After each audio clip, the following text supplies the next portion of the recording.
Pemirsa, pasangan Capres-Cawapres Ganjar Pranowo Mahfud MD menghadiri kampanye akbar sekaligus penutup di Semarang, Jawa Tengah. Dalam kesempatan tersebut, Ganjar mendengarkan aspirasi dari warga yang diwakili oleh perempuan penyandang disabilitas, pelaku UMKM, dan lulusan SMK Negeri Jawa Tengah. Saya bersama Pak Mahfud hadir di Jawa Tengah, hadir di Kota Semarang untuk menutup proses kampanye yang panjang. Kami berdua ingin mendengarkan suara-suara rakyat. Sudah hadir di tengah kita. Saya ingin ada yang hadir dan naik di panggung ini. Dari penyandang disabilitas, boleh hadir di sini. Dari perwakilan perempuan yang tadi saya dengar ingin menyampaikan aspirasi. Terima kasih. Terima kasih. Inilah dari perwakilan yang hari ini sudah hadir, terima kasih. Ada juga pelajar yang sudah lulus dari SMK Jateng, terima kasih. Terima kasih sudah hadir. Dari pemuda kita, siapa namanya? Baik, perkenalkan nama saya Muhammad Raihan Rizaldi, bisa dipanggil Raihan, ya betul Pak. Alhamdulillah, kebetulan saya lulusan SMK Negeri Jawa Tengah yang ada di Semarang. Kebetulan saya angkatan nomor 2. Nomor 2? Iya Pak. Sekolahmu bayar? Tidak Pak, sama sekali tidak membayar. Bagaimana kamu bisa masuk di sana? Tentunya dengan seleksi yang ketat. Seleksi yang sangat ketat. Orang tuamu kerja apa, Ryan? Kebetulan saya seorang yatim Pak. Bapak saya sudah meninggal ketika saya kelas 3 SD. Lalu ibu saya seorang pedagang gereh atau ikan asin Pak. Di pasar Johar, kecil-kecilan seperti itu Pak. Dan kamu sudah lulus? Alhamdulillah sudah Pak. Sekarang kamu sudah kerja? Alhamdulillah kerja di mana? Saya bekerja di PT Urip Gumulya Pak. Dan sekarang saya ada di R&D Staff atau pengembangan dan riset Pak. Pengembangan dan riset? Iya Pak, betul Pak. Berapa lama setelah lulus kamu menganggur? Langsung Pak. Langsung bekerja? Langsung bekerja, Alhamdulillah. Ryan, aku mau nanya, setelah kamu bekerja, apa yang kamu berikan kepada keluargamu, kepada ibumu? Alhamdulillah, saya sering memberi uang Pak untuk ibu. Ya itu berkah yang sangat saya inginkan dan saya sangat luar biasa Pak bagi saya. Karena bisa membalas kebaikan ibu saya dan tentunya untuk keluarga saya. Hebat. Makasih ya. Iya Pak. Kamu harus berbakti pada ibumu, dia seorang yatim dan sekolah. Kenapa Ganjar Mahfud punya program satu keluarga miskin, satu sarjana. Kita sudah praktekkan bahwa dengan SMK saja tidak ada yang nganggur. Sekolah langsung bekerja dan dia sudah mempraktekkan. Mudah-mudahan ini bagian dari program berikutnya untuk bisa meyakinkan. Pemirsa, hari ini seluruh pasangan calon Capres-Cawapres menggelar kampanye akbar pamungkas menjelang masa tenang. Ribuan pendukung antusias berdatangan di lokasi-lokasi kampanye.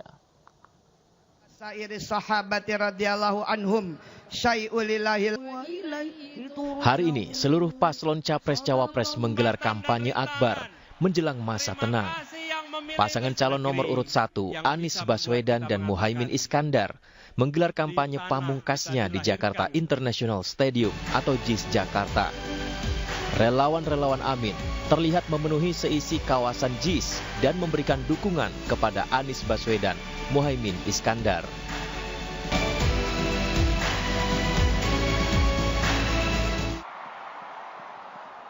Pendukung paslon nomor urut 2, Prabowo Subianto, Gibran Rakabuming Raka, terlihat memenuhi Stadion Gelora Bung Karno Senayan, Jakarta.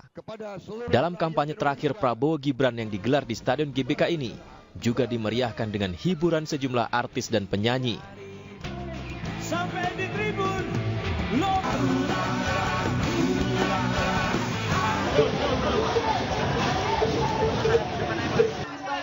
Sementara itu, hajatan rakyat bukan konglomerat.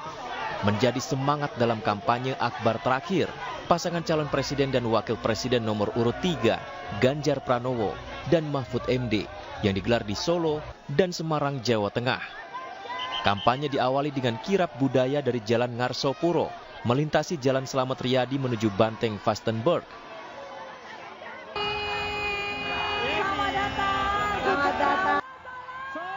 Antusiasme luar biasa terlihat dari relawan yang hadir dan memberikan dukungan kepada pasangan calon Ganjar Pranowo dan Mahfud MD.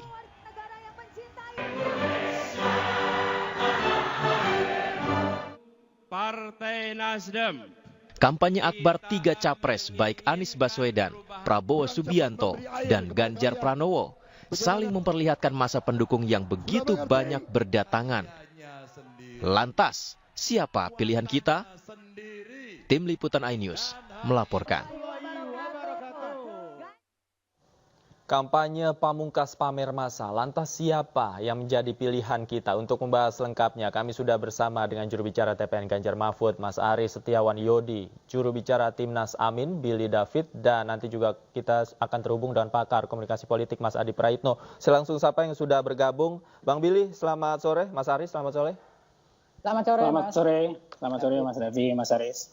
Oke, saya ke Bang Billy terlebih dahulu deh, sesuai nomor urut jagoannya nih. Bang Billy, acara kampanye akbar Anies Muhaimin sudah digelar sejak pagi infonya. Berapa yang datang tadi?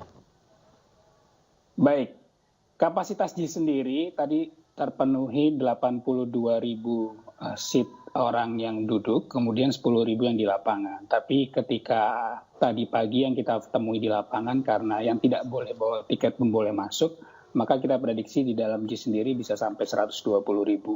Dan di area rem, area lingkar sekitar JIS pun kita juga menduga ada ratusan ribu massa di sana, dan yang luar biasanya mereka bertahan dari malam. Dan banyak yang datang dari daerah dengan bis, dengan pesawat, dengan kapal laut. Dan ini sebagai momentum akhir penutup masa kampanye, dan tentu semua orang datang dengan antusias, datang dengan niat baik, dan datang dengan harapan yang besar ketika tadi bagi mereka datang ke JIS. Oke. Artinya mereka datang dengan sukarela, tidak dibayar, begitu ya Bang Billy ya? Betul, boleh dicek bahwa tidak ada yang dibayar, bahkan mereka sendiri sebagian besar mengeluarkan biaya sendiri, baik itu untuk transportasi, menyiapkan makanan, kemudian kebutuhan-kebutuhan pribadinya, dan bahkan mereka pun saling membantu satu dengan yang lain, berdonasi untuk menyiapkan makanan bagi yang relawan pendukung lain, menyiapkan transportasi buat para pendukung lain, dan banyak hal yang dilakukan memang dalam semangat turun tangan, ikut kontribusi, dan ikut ambil bagian dalam gerakan perubahan ini. Oke, saya ke Mas Aris. Mas Aris, mengapa kemudian Ganjar Mahfud memilih lokasi Jawa Tengah sebagai lokasi kampanye terakhir? Dan tadi juga ada di 2 kota sekaligus, Solo dan Semarang. Sebenarnya apa pesannya? Baik, terima kasih Mas David. Masyarakat Indonesia, sebelumnya saya mengucapkan selamat Hari Raya Imlek tahun 2024 bagi segenap kawan-kawan yang merayakan, dan juga Isra Miraj di hari sebelumnya. Terkait dengan kampanye akbar terakhir Pak Ganjar Pak Mahfud memilih Jawa Tengah, tentu saja bukan sebuah hal yang tanpa pertimbangan. Dijelaskan bahwa bahkan Mas Ganjar ini dan Prof Mahfud adalah satu-satunya capres yang di hari terakhir dengan stamina yang luar biasa, dengan persiapan yang luar biasa, menghadiri dua titik kampanye di Jawa Tengah, yaitu Solo dan Semarang. Kita tahu bersama Solo dan Semarang adalah wajah dari Jawa Tengah, dan juga wajah dari Indonesia. Kita bisa mengerti bahwa tadi Pak Ganjar Pranowo di kampanye di awal itu di Solo, kemudian bergerak ke Semarang setelah dari Solo, itu menandakan apa? Peralihan kepemimpinan, yaitu dari Pak Jokowi ya, yang akan berakhir tentu saja kekuasaannya di tanggal 20 Oktober 2024 nanti ini, ke Semarang, di mana Pak Ganjar Pranowo itu menjadi basisnya saat dia menjadi gubernur, yang kantor gubernurnya di Semarang. Ini sebuah simbol yang jelas dan yang sangat bisa dipahami oleh masyarakat bahwa ini adalah peralihan era kepemimpinan dari Pak Jokowi ke Pak Ganjar Pranowo. Kemudian bahwa pemilihan tema itu adalah hajatan rakyat bukan konglomerat, ini juga berarti yang sangat luar biasa dan mendalam. Bagaimana rakyat dilibatkan dengan luar biasa dan bagaimana kesenian-kesenian rakyat dan budaya menjadi tema yang paling penting bagi kampanye akbar terakhir masyarakat Indonesia Pak Ganjar Pak Mahfud. Karena apa? Karena bagaimanapun ujung-ujungnya rakyat yang memilih. Rakyat yang memilih. Jadi kebudayaan-kebudayaan, pentas kebudayaan seperti wayang, kemudian ada reok Ponorogo, reok dari Boyolali, dan berbagai macam kesenian-kesenian di pagi hari tadi di Solo ini menjadi titik utama dari kampanye Mas Ganjar. Dan luar biasanya, walaupun diguyur hujan lebat di pagi hari tadi di Solo, masyarakat ini berbondong-bondong menyambut Mas Ganjar dan Prof. Mahfud yang menaiki karapan sapi. Ya, ini luar biasa bahwa Mas Ganjar ingin memberikan informasi atau memberikan pesan kepada masyarakat bahwa rakyat kecil lah, bahwa rakyat di pedesaan dan juga di seluruh Indonesia itu yang menjadi prioritas pembangunan Mas Ganjar dan Prof. Mahfud ke depan.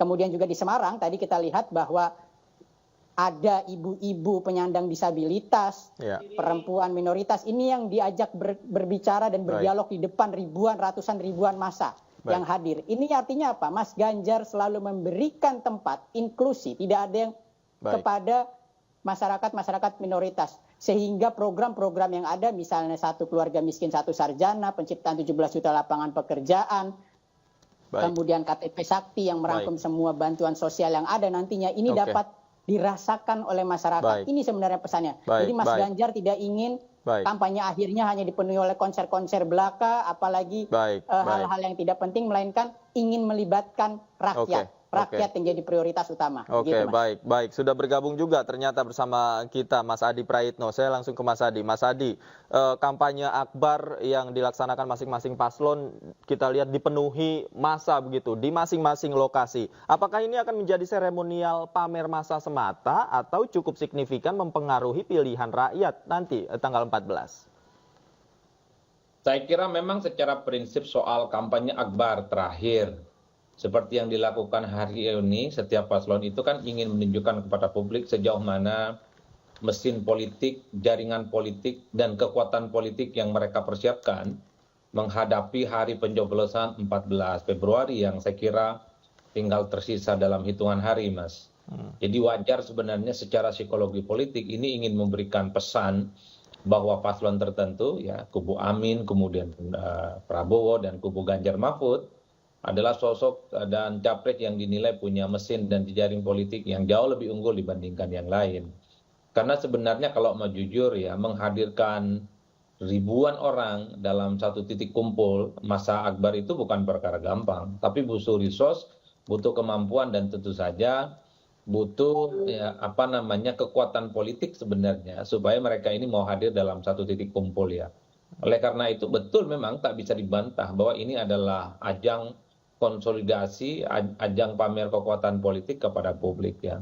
Yang kedua tentu ini juga ada harapan, apa yang disebut dengan bandwagon effect, karena ada kecenderungan di pemilih kita, terutama yang mereka belum memutuskan pilihan politiknya secara mantap, melihat begitu banyak antusiasme massa yang datang ke JIS misalnya, yang ke GBK misalnya, ataupun yang ke Simpang 5 di Semarang ataupun di Solo, secara psikologis mereka akan tergerakkan karena ada kecenderungan biasanya pemilih-pemilih ini akan cenderung ingin memilih ya salah satu paslon yang dinilai memiliki dukungan yang jauh lebih kuat dibandingkan dengan yang lain. Makanya kalau yang hadir itu sedikit, maka secara psikologi politik ada kecenderungan dia dianggap sebagai calon presiden yang tidak memiliki basis legitimasi dukungan yang juga kuat. Sehingga pemilih-pemilih bimbang ya swing ini agak rumit untuk dijadikan sebagai bagian dari kepentingan insentif politik elektoral. Jadi ini bagian dari kampanye politik supaya masyarakat yang sampai saat ini sebenarnya belum mantap pilihan politiknya, itu segera menentukan pilihan politiknya. Cuman kan sayangnya di antara tiga paslon ini sama-sama banyak, Mas. Yang di JIS banyak, di GBK banyak, di Solo dan Semarang juga banyak. Jadi publik merasa ini semuanya kuat. Sama-sama memiliki resource dan jaring yang juga kuat. Oleh karena itu yang menjadi penentu sebenarnya bagaimana tingkat keterpilihan seorang capres di sisa waktu menuju 14 Februari adalah pasca rapat akhir ya hari ini yang dilakukan oleh masing-masing paslon. Apa?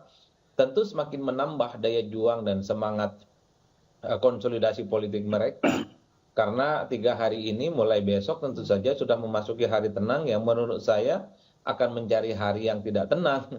Karena masing paslon pastinya mencoba untuk melakukan dan mengerahkan segala kemampuan dan instrumen politiknya untuk menambah ya tingkat elektabilitas mereka yang tentu mereka harapkan akan mengunci kemenangan politik secara signifikan. Jadi kalau disebut kampanye akbar itu adalah ajang pamer massa, ya itu nggak bisa dibantah. Tapi memang tidak bisa dibantah hal yang lain. Ini kan ajang konsolidasi karena mengajak orang datang ke lapangan misalnya ya untuk ikut kampanye itu kan bukan perkara gampang. Inilah yang saya kira dalam aspek komunikasi politik akan memberikan energi dan semangat supaya setelah kampanye akbar ini dilakukan, mesin-mesin politik yang diorkestrasi ini akan berlipat ganda semangat juangnya untuk meraih suara dukungan publik ya secara signifikan di tanggal 4 Februari yang bertepatan dengan hari Rabu itu, Mas. Saya kira di situ poinnya. Jadi memang kelompok-kelompok swings, orang yang belum mantap pilihan politiknya adalah menjadi bagian dari hal yang sebenarnya ingin disasar dalam kampanye ini. Tentu sambil lalu ajang kampanye seperti hari ini adalah untuk memantapkan iman politik para pemilih ya, karena pemilih kita ini senang kalau bisa hadir dalam satu event di mana dihadiri oleh pasangan capres dan cawapres yang mereka usung, sehingga kemantapan untuk memilih itu semakin kuat dan semakin solid. Jadi tidak bisa disepelekan sebenarnya, karena bisa saja ada momen historis yang semacam ini yang tidak akan mereka lupakan bahkan sepanjang hidup mereka. Baik. Tadi juga kita lihat ada banyak gimmick di dalam panggung kampanye ya, baik itu Anies Mohaimin, Prabowo Gibran dan juga Ganjar Mahfud. Sebenarnya seperti apa pesan yang akan disampaikan atau yang ingin disampaikan oleh masing-masing paslon di atas panggung? Nanti kita bahas lengkapnya. Pemirsa, usai jeda kami akan kembali bersama narasumber kami. Usai jeda berikut tetaplah di Anju Sore.